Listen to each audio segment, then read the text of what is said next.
Welcome to our new exhibition, Shannon Rodgers and Jerry Silverman, Dazzling Day and Night.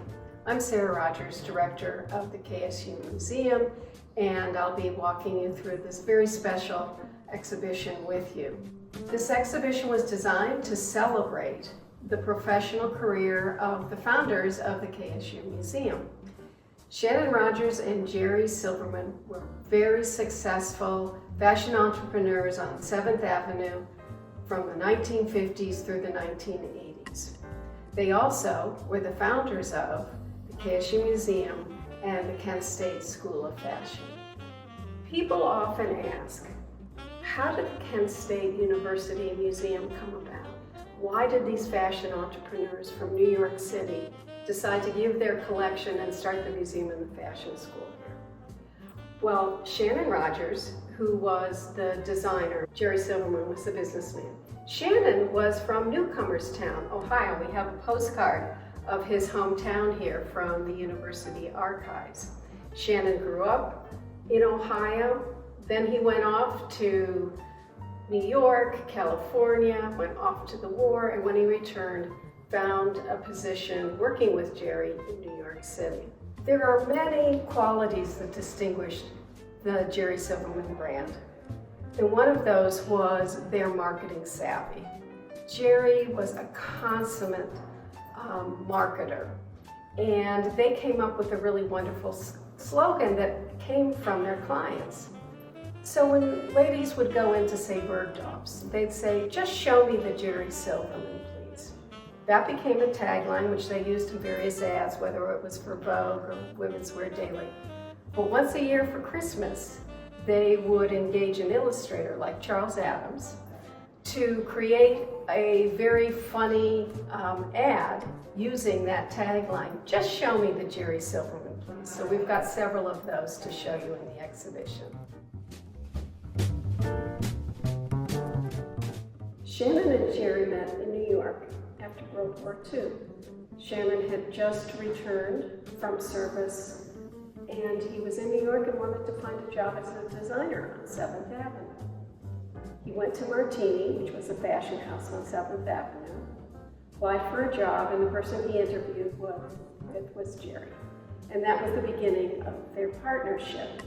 We've got a terrific gown, a wonderful satin dress that was very 1950s. In fact, it was designed in 1950, that Shannon designed for Martini. Shannon was also designing for other fashion houses on 7th Avenue, and we've got a great example from 1955 of a dress that he designed for Jack Horvitz brand. We have an ad that you can see on the label, which shows Jack Horvitz announcing that Shannon was going to be designing for him. This came to us from the donor who actually purchased the dress, and with it she gave the wonderful crocodile shoes and handbags that she wore with the garment. By 1959, Shannon and Jerry decided to start their own brand, and they formed Jerry Silverman, Inc. The first piece that Shannon designed for them is the wonderful linen pink dress that you see. Now, they numbered all of their dresses, and this was the 101, the first dress, but they also started calling it the Ford because it sold like crazy, and their clients really loved it. The silhouette was so popular that even 7 years later, as you see in this blue version of it, they were updating it, but still staying with the same silhouette. And one of the real keys, I think, to the success of Jerry Silverman Inc. was that they were always listening to their clients. This section shows day dresses from the 1960s and 70s. And while the silhouettes are fairly simple, what Shannon did was mix it up with various fabrics, like ultra suede, which was incredibly popular in the 1970s, and you'll see that in the blue suit, or double knits, as in this really fun pink dress. We also show you in this section some very fun photographs of publicity shots as well as runway shows. And you can really see the difference between the fashion shows of today. Back in the 60s and 70s, the runway show, whether it was in Paris or it was here in New York City, took place in the showroom of the designer. This section is of cocktail dresses. This is actually French designer Christian Dior who coined the term cocktail dress. That after 5 fancy dress, especially during the 50s and 60s, folks gathered often in their homes to serve cocktails after work, and that required a different kind of dress than your day dress. You'll also see in the selection really the influences of the silhouettes from Paris. Shannon and Jerry often traveled to the French fashion shows. They wanted to see what was going on there. Then they would bring those ideas back and Shannon would Americanize them, if you will, for the clientele here. Starting in the 1940s in America, women really began wearing suits during the day they were going to work, but also became a go-to outfit.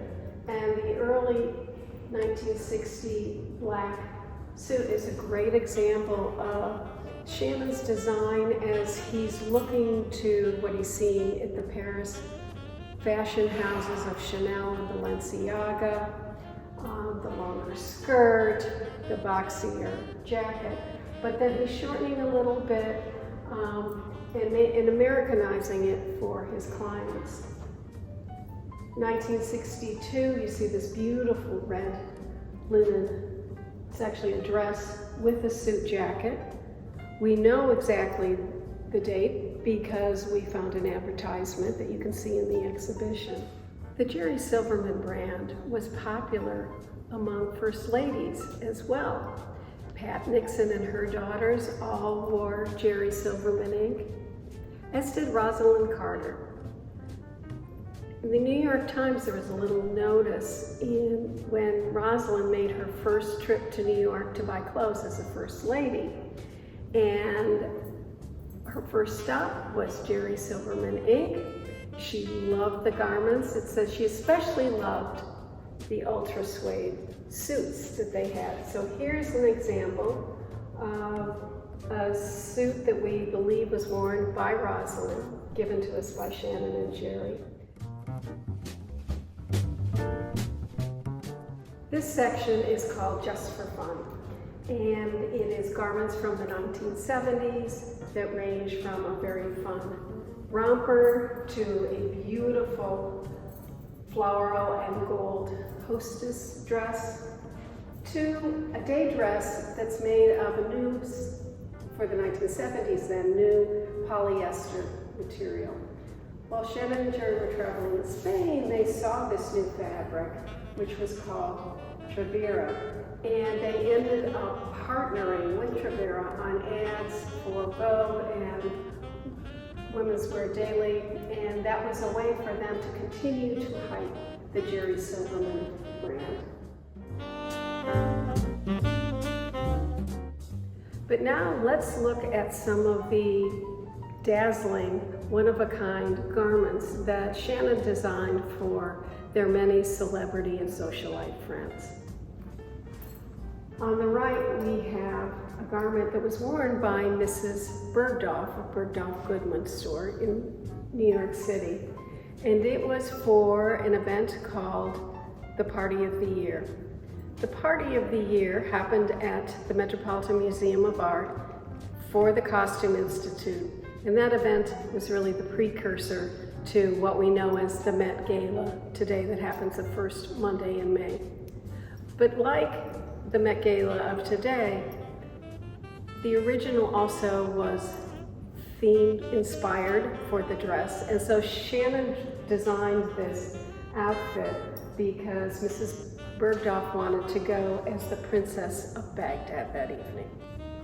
very different party in New York City was the black and white ball that Truman Capote threw in 1966. Now, Mr. Capote was infamous for hyping this party as the event of the decade. He said only the most important, most fun, most impressive people will be invited. So there was much speculation about who would be invited and who wouldn't. Joan Crawford, the actress, asked Shannon to design this beautiful cape for her to wear to the event. But as it turns out, we can't find any documentation that Miss Crawford actually attended the event or was even invited there. Nonetheless, she had this gorgeous cape. Dinah Shore, another American celebrity from television and film, she was a singer, was a very close friend of Shannon and Jerry's. And one of the beautiful garments that he designed for her is this incredible cape, embroidered with crystals and beads, and then again lined with the fur fox. And another piece that he designed for Bess Meyerson is the beautiful lace, but beyond a simple lace, of course, there are always dazzling sparkles throughout. The beautiful chiffon and fur dress was designed for Bess Meyerson, who was a popular figure in television, also in politics, and she was the first Jewish Miss America crowned in 1946, and a good friend of Shannon and Jerry's. But you can see just how beautifully draped this diaphanous chiffon wonder is. The piece in the back was designed for Phyllis George, and some of you might remember Phyllis George was a broadcaster, an actress, but also she was Miss America in 1971, and very close friends, as Bess Meyerson was, to Shannon and Jerry. Shannon designed this piece, which has the paniers or hoops for her skirt, under her skirt, to wear on the broadcast for the crowning of the next Miss America. In this tour of the exhibition, we hope you get a sense of the talent, the energy of these two fashion entrepreneurs and how they really helped define dressing for American women, especially during the 1960s and 1970s. We also wanted to show you the differences between what the fashion industry looked like and felt like then and now. And you can see that in the runway shows. We have some publicity photos. But we also have these really wonderful inventory books. In each book, there was either a photograph, when we get into later dates, or there was a Xerox of a drawing. And then alongside that, they worked out how much each piece of making a garment would cost. So it's a really simple, wonderful look into fashion industry in America. One of the things that Shannon and Jerry were most proud of was the fact that they had their showroom and their studio on 7th Avenue, and all of their garments were made a block away on 8th Avenue. Shannon was very involved in the Made in America movement, and especially as it got into the later 70s, the economy in the United States was very tough, and he worked tirelessly to make sure that the New York fashion industry thrived. What we hope that you'll come away with from this exhibition is both that Shannon and Jerry had a remarkable vision as businessmen working in the fashion industry on 7th Avenue, that they focused of being on trend but never trendy, of designing sophisticated looks that were also comfortable for their clients, but also the generosity of these two men who came back to really Shannon's hometown region to share their collection of not only the garments from the archives of their business, but 4,000 objects that were the initial gift to the museum. That's what really started us. And to also endow the fashion school. They've left such a legacy, and it shows the power of what two individuals can do to really transform not only a business, but then later a community and an educational institution.